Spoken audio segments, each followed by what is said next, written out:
আমার এই ভিডিওতে আমি আপনাদের সকলকে স্বাগত জানাচ্ছি। আজকের এই ভিডিওর আলোচনার বিষয়বস্তু আপনারা থাম্বনেইলে দেখেছেন।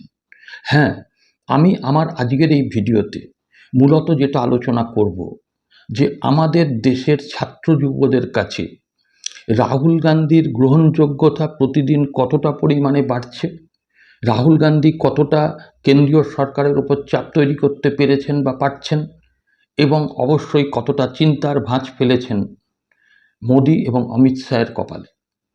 আমি সেইটা নিয়ে আলোচনা করব এবং কিভাবে রাহুল গান্ধীকে প্রতিটা পদক্ষেপে বাধা দেওয়া হচ্ছে।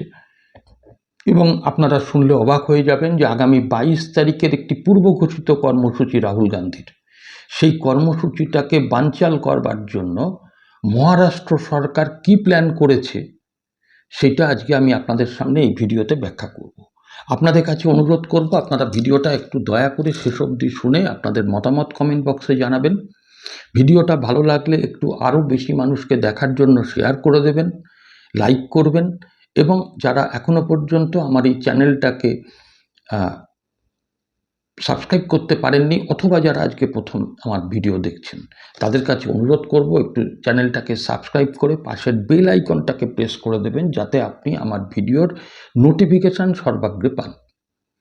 দেখুন, এই সাম্প্রতিককালে আমাদের দেশের লোকসভার বিরোধী দলের নেতা, কংগ্রেসের নেতা রাহুল গান্ধী, তিনি কিন্তু গোটা দেশের বিভিন্ন প্রান্তে দৌড়চ্ছেন এবং তিনি মূলত যেটা টার্গেট করেছেন সেটা হচ্ছে আমার দেশের ছাত্র এবং যুব সমাজকে।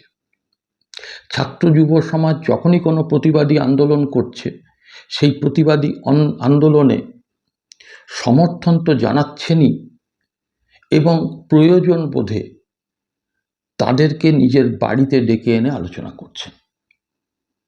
এবং ছাত্র যুব সমাজের কাছে রাহুল গান্ধী ক্রমশ একটা আইকনিক ফিগার হয়ে উঠছে। রাহুল গান্ধী যেখানে যাচ্ছেন সেখানেই ছাত্র যুবদের ভিড় চোখে পড়ার মতো।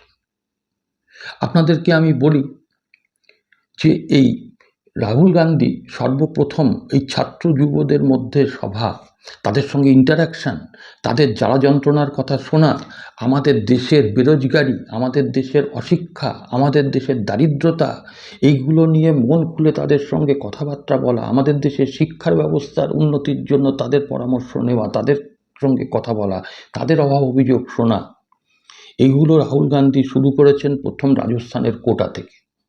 এই রাজস্থানের কোটাতে যখন প্রথম রাহুল গান্ধী সভা করতে গেলেন তিনি বাধার মুখে পড়েছিলেন, কিন্তু সফল হয়েছিলেন। অসংখ্য ছাত্র যুব সেখানে যোগ দিয়েছিলেন। এরপরে উনি মিট করলেন উত্তরাখণ্ডের দেরাদুনে দেশের ছাত্রদের সঙ্গে, মানে ওই উত্তরাখণ্ডের ছাত্রদের সঙ্গে, নাম ছিল ছাত্র কাকুঞ্জ।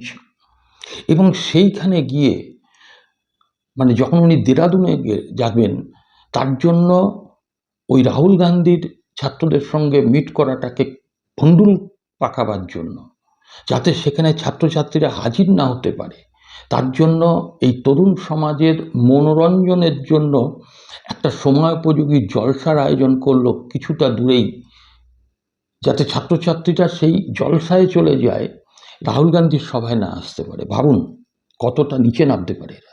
কিন্তু তারপরেও প্রত্যাখ্যান করলো আমাদের দেশের ছাত্র যুব সমাজ ওই মেহফিল বা ওই আয়োজনকে। তারা কিন্তু একেবারে ভিড় করলো রাহুল গান্ধীর সভায়। এবং তারপরে অর্থাৎ সর্বশেষ উনি সভা করেছেন উত্তরপ্রদেশের প্রয়াগরাজে।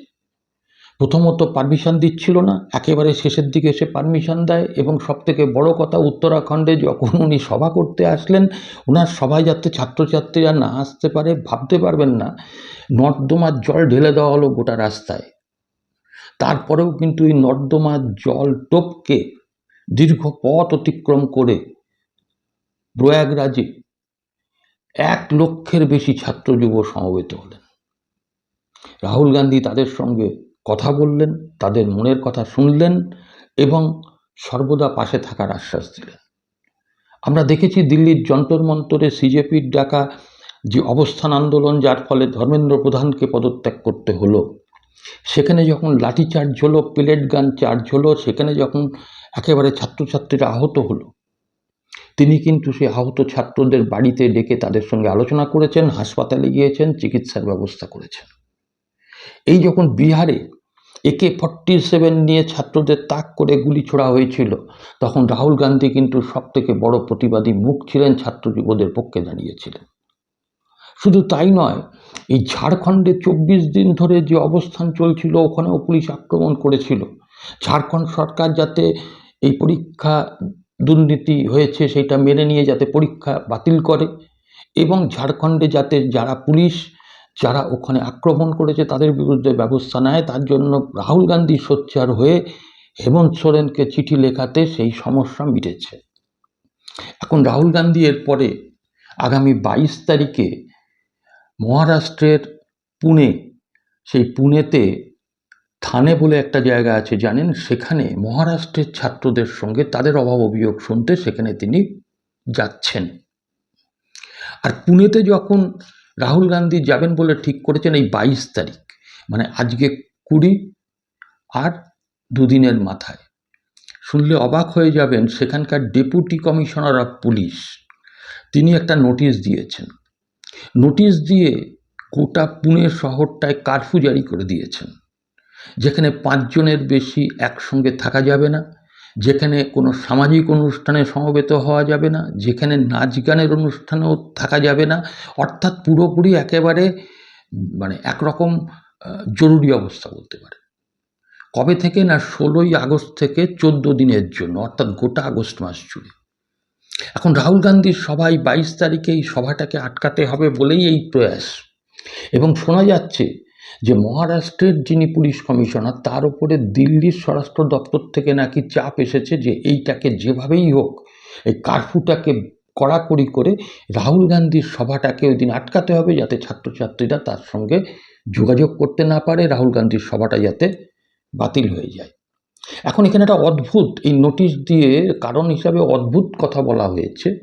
দুটো রিজন দেখানো হচ্ছে। একটা হচ্ছে 26শে আগস্ট, সেটা হচ্ছে ঈদ মিলাদ উন্নাদি বলে একটা অনুষ্ঠান, আর হচ্ছে 27শে আগস্ট রাখি বন্ধন উৎসব।